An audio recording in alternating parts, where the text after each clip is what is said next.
প্রতি বছর রাস পূর্ণিমার সময় সনাতন ধর্মাবলম্বীদের জন্য সুন্দরবনের দুবলার চরের আলোর কোলে রাস পূজা ও পুণ্য স্নান উদযাপিত হবে। এবছর 14ই নভেম্বর হতে 16ই নভেম্বর এই 3 দিন সুন্দরবনে প্রবেশের অনুমতি দিয়েছে সুন্দরবন পূর্ব ও পশ্চিম বন বিভাগ। তবে এবছর শুধুমাত্র সনাতন ধর্মাবলম্বীদের জন্য সুন্দরবনের মধ্যে দিয়ে 5টি রুট নির্ধারণ করেছে বন বিভাগ।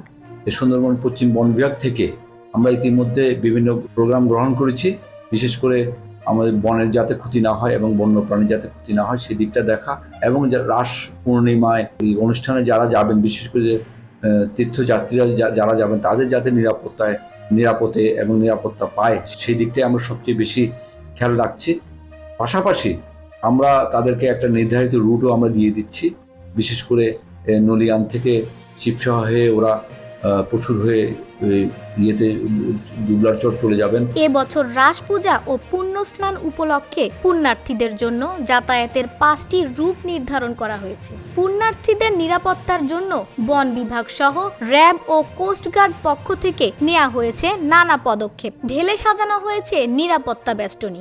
রাস পূর্ণিমাকে কেন্দ্র করে পুণ্যার্থীদের নিরাপত্তা ও মেলার অনুমতি সহ স্থানীয়দের রয়েছে নানা দাবি। পুরোহিতদের দাবি দ্রুতই মন্দির সংস্কার করে একটি স্থায়ী মন্দির স্থাপন করা হোক দুবলার চরে।